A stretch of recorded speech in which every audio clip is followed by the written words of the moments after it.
Born in the late 17th century, she was the illegitimate daughter of a respected Irish attorney. Even as a young girl in colonial Carolina, Anne Bonny displayed an untamed, wild temperament that once led her to stab a servant and, on another occasion, beat a young man who attempted to assault her, leaving him for dead. In her youth, she did the unthinkable, fleeing her tyrannical father, abandoning his fortune, and marrying a low-ranking sailor. Later, in the Bahamas, she left him for the charismatic, though not particularly successful, pirate Jack Rackham. Thus, Anne Bonny became a full member of his crew aboard the schooner Revenge, one of only two, or perhaps three, women in the entire Caribbean who dared to hoist the Jolly Roger and participate in boarding actions alongside men. When English frigates caught up with them in October 1720, the inevitable happened. The entire crew, including Bonny and her companion Mary Read, were shackled and brought to trial in Jamaica, where most of the men were sentenced to the gallows.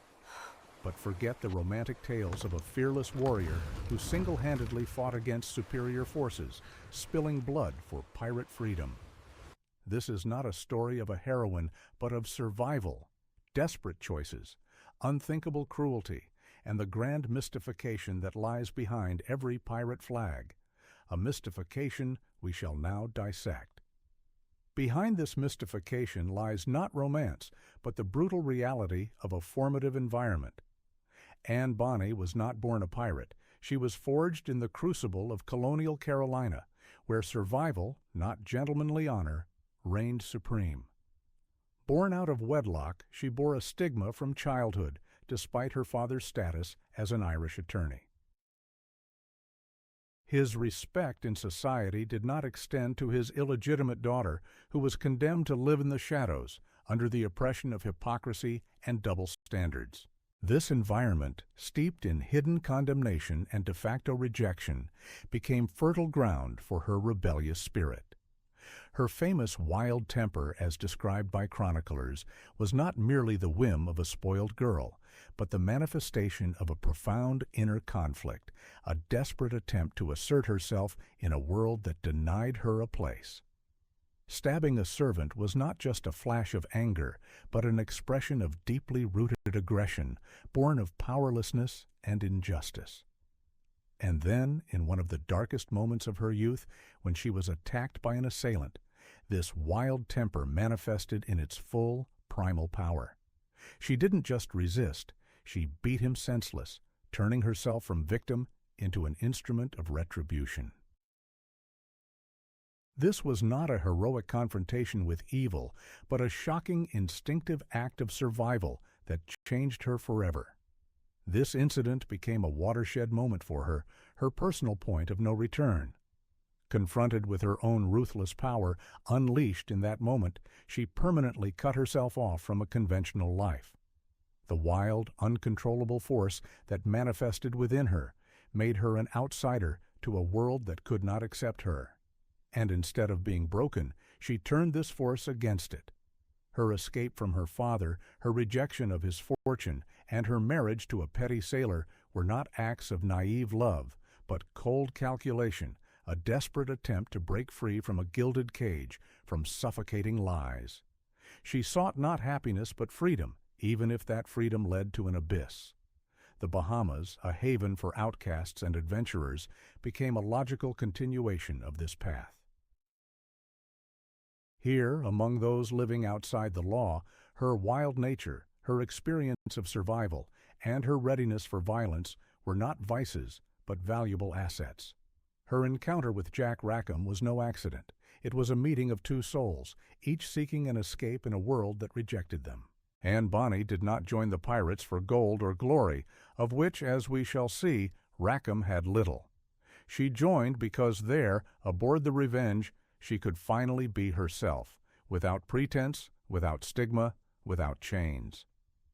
Her path to the Jolly Roger was not a romantic adventure, but an inexorable descent into an abyss where the only law was force and the only currency was survival. But why did this abyss exist at all? Why did an entire generation of people, casting aside law and morality, rush into the embrace of the Jolly Roger? The Golden Age of Piracy was not a burst of madness, but a symptom of a deep illness that afflicted the global system in the early 18th century. By 1713, Europe, exhausted by the War of the Spanish Succession, finally signed the Treaty of Utrecht. But for tens of thousands of sailors who had previously served as privateers, state-sanctioned pirates, this peace meant an immediate loss of employment. Armies were disbanded, navies reduced, and these former war heroes, accustomed to risk and violence, found themselves ashore with no means of subsistence but a full set of combat skills. Governments, weakened by decades of conflict and engrossed in their own intrigues, could not or would not offer them an alternative.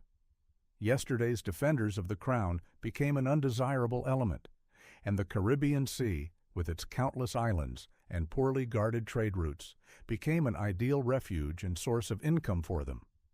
The colonial economy, dependent on supplies from the mother countries, constantly faced shortages of goods and cash. Official trade was slow, expensive, and monopolized. Pirates, however, offered a quick and cheap way to obtain necessary goods by plundering ships that carried them. Smuggling thrived, becoming not just a criminal activity, but a de facto economic system that fueled colonial settlements from Carolina to Jamaica. The social atmosphere was permeated with despair and cynicism. In a world where law was a tool of the powerful and justice an abstraction, the line between legality and lawlessness blurred. The life of a common sailor on a merchant ship was hell, slave labor, meager food, brutal punishments, and paltry pay. Mortality from disease and accidents was catastrophic. Against this backdrop, piracy, for all its danger, offered an illusion of freedom, self-governance, and quick money. Pirate codes, with their elected captains and equal distribution of loot, seemed more democratic than any monarchy. It was the last hope for those who had nothing to lose and were willing to take what they wanted by force. It was in this geopolitical and socio-economic quagmire where chaos and greed reigned that the myth of pirates flourished, not as cruel criminals, but as rebels who defied an unjust world. This fertile ground allowed their stories, and particularly Anne Bonny's, to grow into something far grander and more distorted than they truly were. The myth of female pirates fighting alongside men became one of the most enduring and romanticized elements of the Golden Age. But the reality was far more prosaic and ruthless, and their feats were part of a grand deception orchestrated by life itself. Anne Bonny and Mary Read, once aboard the Revenge, did not thoughtlessly rush into battle. Their participation in boarding actions was, first and foremost, a matter of survival. In a world where men were not trusted and women were not forgiven for weakness, a display of brutality and readiness for violence became the only guarantee of safety. They wore men's clothing not for romantic disguise, but to avoid becoming targets of sexual assault from their own crew, and to use the element of surprise in combat. Imagine the shock of an enemy crew when, through gunpowder smoke and curses, two women appeared, no less ferocious than the most hardened cutthroats. This was not heroic resilience, but cold calculation. Anne Bonny's pirate life reached its zenith, and simultaneously its collapse, in October 1720. The schooner, Revenge, was anchored off Jamaica when she was overtaken by Captain Jonathan Barnet's frigate. Most of Rackham's crew was drunk, and instead of fighting back, the men hid in the hold. Legend has it that only Bonny and Read, with drawn cutlasses and pistols, engaged in a desperate two-woman battle against superior forces of the Royal Navy, shouting at their cowardly comrades to come out and fight like men. This episode, which became a cornerstone of the myth of their fearlessness, was in reality not a heroic act, but a demonstration of utter desperation. They fought not for glory, but for seconds that might delay the inevitable. And when they were finally overcome, it was not the defeat of warriors, but the capture of cornered animals. At the trial held in Spanish Town, Jamaica, the moment of truth arrived, revealing the main deception of their survival. When the sentence, death by hanging, was pronounced for the entire crew, including Anne Bonny and Mary Read, they resorted to a last, desperate move. Each claimed to be pregnant, appealing to the so-called belly privilege, an ancient English law that prohibited the execution of pregnant women. This was not an act of repentance or weakness, but a cold-blooded manipulation of the system that granted them a reprieve from the gallows. While the men of Rackham's crew went one by one to the scaffold, Bonny and Read remained alive, their lives saved not by valor in battle, but by the cynical exploitation of a legal loophole. This was the most successful scam of their pirate career, a scam that bought them time. This time, purchased at the cost of cynical but ingenious manipulation, became a new arena for their ruthless struggle for survival. The belly privilege proved to be not just a legal loophole, but a tool that exposed their unique toolkit, a set of psychological tricks and ruthless adaptation. They didn't just claim pregnancy, they played a card that struck at the very foundations of public morality and the judicial system, paralyzing it with its inability to kill an innocent child. This act was the apex of their mastery in the art of deception, where even their own bodies became weapons in the war for life.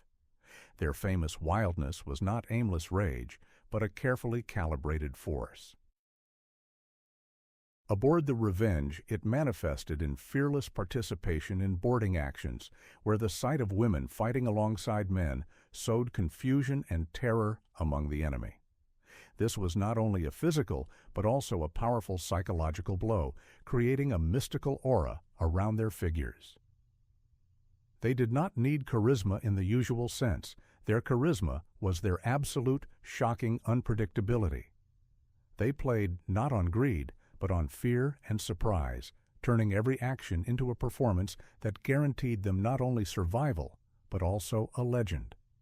Their methods of influence were primitive, but effective. They didn't choose experts.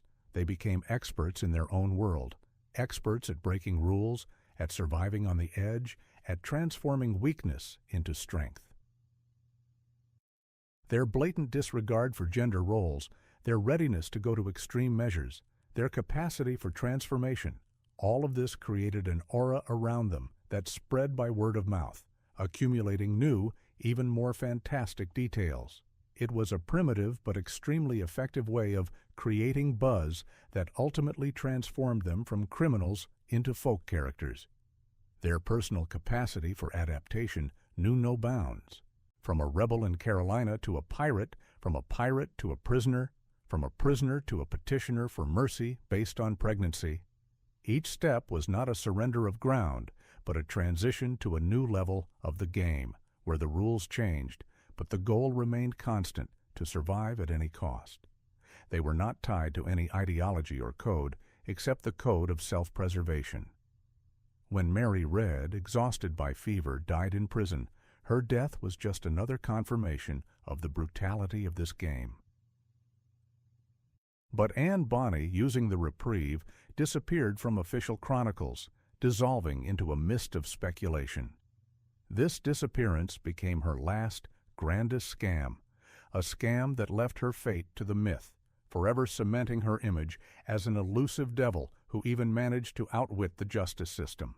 She did not die on the gallows. She simply ceased to be visible, leaving behind only a shadow that continues to fuel the legend. Her disappearance, this last audacious ploy, was not merely a personal feat of cunning. It became a silent echo of a much larger, unspoken deal that permeated the entire Caribbean, revealing the true patrons, beneficiaries, and main antagonist of the Golden Age of Piracy. While crown ships chased the Jolly Roger and newspapers were filled with stories of bloodthirsty buccaneers, another, far more cynical drama unfolded in the shadows.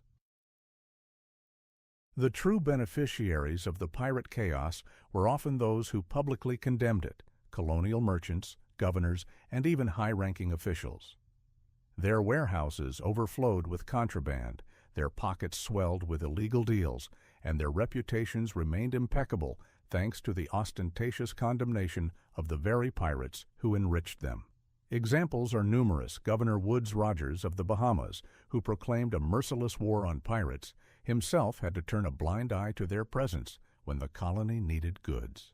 Merchants in Jamaica and Carolina, suffering from metropolitan monopolies, readily bought cheap goods from pirates, turning smuggling into a vital economic artery. This was not just a shadow economy, but a de facto system where official authorities and criminals were linked by invisible threads of mutual benefit.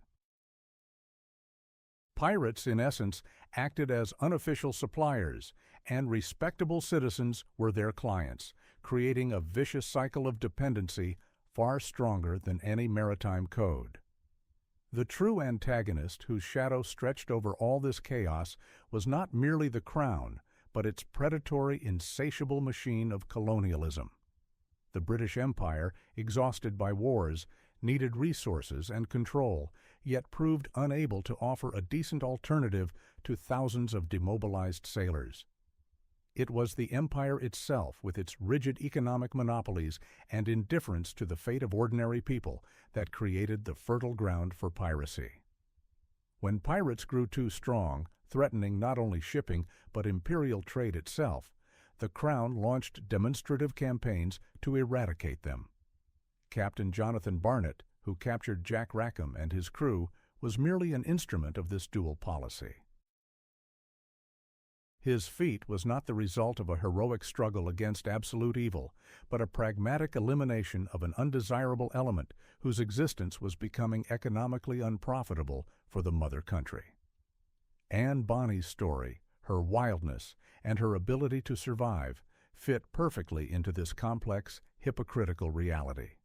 Her personal scams, from beating an assailant to using the belly privilege, were a microcosm of that grand societal deal where everyone played their part in the struggle for survival, where law was merely a tool and morality a convenient mask. She didn't just outwit the justice system, she masterfully exploited its internal contradictions, just as colonial elites used pirates for their own enrichment. In this world, where profit and despair intertwined into an unbreakable knot, the line between criminal and victim, between hero and villain, didn't just blur. It vanished entirely, leaving only the naked truth of a ruthless struggle for existence. But even the most cunning game eventually ends. In the autumn of 1720, when the schooner Revenge anchored off the coast of Jamaica, the hour of reckoning arrived. This was not merely an ambush, but an inevitable end to which their entire lives, steeped in lawlessness and self-deception, had led. The final fatal mistake was not in tactics or strategy, but in the illusion that the Jolly Roger could fly forever. They relaxed, intoxicated by rum and a false sense of security, unaware that they were already being tracked by Captain Jonathan Barnet, an instrument of the ruthless imperial machine ready to clear the Caribbean of undesirable elements. When Barnet's frigate descended upon them, it was not a fight, but a slaughter. Most of Rackham's crew, drunk and disoriented, scattered, hiding in the hold like rats. The myth of a fearless pirate brotherhood collapsed in an instant, revealing cowardice and betrayal. Only two figures, Anne Bonny and Mary Read, remained on deck, their fury as blinding as it was hopeless. Drawing their blades and pistols, they plunged into the unequal battle, their shouts urging the men to fight as they should, echoing across the deck, a final desperate reproach to those who had betrayed their shared code. This was not a heroic act, but an animal instinct for survival, embodied in pure, frenzied movement. Every second gained in this insane duel was merely a delay of the inevitable, yet they fought with the fury of cornered beasts whose lives hung by a thread. The culmination of their pirate careers proved to be not a glorious victory, but a shameful defeat, where the legendary female pirates were the only ones who dared to face the enemy head-on.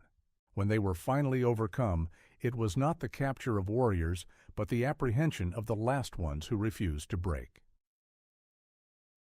In chains, under the weight of defeat, they appeared before the court in Spanish Town, Jamaica. This was the moment of ultimate exposure, where all the ostentatious bravado and freedom of pirate life dissolved into the cold, ruthless procedure of justice. Faced with death, as one by one the men of Rackham's crew received their sentences to the gallows, their hour arrived.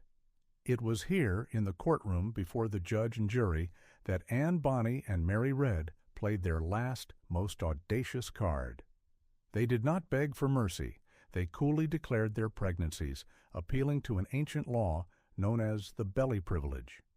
This was not just a legal loophole, but a cynical, ruthless blow to the very foundation of morality of the time, a blow that paralyzed the system. The system, ready to hang a pirate, was unable to execute a woman who might be carrying an innocent life. This act became the ultimate proof of their pragmatic, unprincipled nature, showing that for them nothing was sacred except their own survival. While the men, their former comrades, went to the gallows, Bonny and Read, using this loophole, bought themselves time, delaying the inevitable. Their feat lay not in battles, but in their masterful command of the rules of someone else's game, in which they always found a way to turn the system against itself. This was not repentance, but a triumph of ruthless calculation, the last most powerful revelation of their true essence, an essence that placed survival above any honor or code. The public executions that followed the capture of Rackham and his crew marked the beginning of the end of the Golden Age of Piracy. But the true consequences of this cleanup extended far beyond the gallows.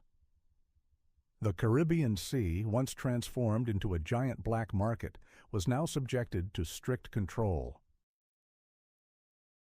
The volume of contraband goods, which had until then filled the warehouses of colonial merchants, sharply decreased, and the few that remained could no longer be sold so openly and cheaply. This led to an immediate redistribution of wealth. Money that previously lined the pockets of unscrupulous merchants and officials now flowed back into the coffers of the mother country through official duties and taxes. By suppressing piracy, the Crown was not merely eliminating crime, it was restoring its monopoly on trade, ensuring a stable influx of resources necessary to rebuild an economy exhausted by European wars. The very colonial governors and merchants who had previously secretly enriched themselves through pirate supplies now faced a choice: either comply with the new rules and work exclusively through official channels, or risk their own reputation and freedom. Many of them, realizing that the tide had turned, quickly shifted their priorities. Their unspoken investments in gray schemes brought profit only as long as the system was weak enough to turn a blind eye. Now, with the Crown demonstrating its power, they had to either legalize their businesses or go deep underground, which was much more difficult and dangerous. The Crown did not simply exit the situation, it reshaped it. An increased naval presence, the creation of new ships, and the strengthening of garrisons in key ports were all direct consequences of the need to protect reviving trade routes. Political changes were no less significant. Weakened and compromised governors who had previously condoned pirates were replaced by more loyal and effective administrators. Central authority strengthened, and local autonomy, which had thrived in conditions of chaos, dwindled. This was a triumph of bureaucracy and the Navy over anarchy and private initiative. The Caribbean Sea gradually transformed from a free-for-all into a well-controlled imperial waterway, where the space for unprincipled adventurers like Anne Bonny rapidly diminished. When the Caribbean was finally cleared of true pirates, those who lived by the laws of the jungle, not codes, their place was taken by myth. The uncomfortable truth of a dirty, brutal world where everyone was for themselves dissolved into a haze of romantic legends. Anne Bonny's story, more than any other, became a living embodiment of this transformation, from a ruthless survivor to a fearless heroine, from a devil to an icon of freedom. The paradox of her legacy lies precisely in this: her genuine qualities, cold calculation, manipulative ability, instinctive cruelty, ruthless adaptability, were not merely forgotten, but rewritten, transformed into directly opposite virtues. She did not fight for high ideals. Her true motives were far more prosaic and ruthless. Her rejection of her father's fortune, her readiness for violence, her participation in skirmishes, all these manifestations were merely tools of survival in a world that gave her no choice. And her famous reprieve from the gallows, that brilliant cynical trick with the belly privilege, became not a sign of weakness or repentance, but the pinnacle of her pragmatism, a demonstration that for her no moral barriers existed on the path to salvation. Yet it is these most unflattering aspects of her nature that centuries later have been scrubbed from history, polished to a shine, and presented as undeniable proofs of her greatness. The world wanted to see in her something more than just a criminal who outlived her time. It needed a symbol. In a world where law and order suppressed individuality, where injustice was the norm, and the voice of the common person drowned in the chorus of imperial decrees, the figure of a piratical rebel who defied the system and emerged unscathed became a powerful, captivating image. She transformed into the embodiment of an unyielding spirit, a woman who dared to be herself in a man's world, a symbol of freedom that could not be bought or taken away. This was not so much a portrait of her, but a mirror reflecting the collective aspirations and frustrations of entire generations. The universal lesson of Anne Bonny's story lies in the ruthless ability of myth to rewrite reality. We, as humans, tend to idealize, simplify, and transform complex, ambiguous personalities into flat but inspiring archetypes. We crave heroes even if their creation requires us to ignore or distort the truth. Bonny's story is not a fairy tale about a heroine. It is a parable of survival at any cost, of ruthless adaptation, and of how society, unwilling to accept uncomfortable truths, constructs its own phantoms. Her legend is not so much about her as it is about us, about our need for ideals that sometimes turn out to be merely skillfully fabricated illusions. And in this lies her deepest and most scandalous truth. Under the Jolly Roger, there was never room for romance, only cynical calculation, and behind the heroes always stood those who profited from chaos, turning it into gold.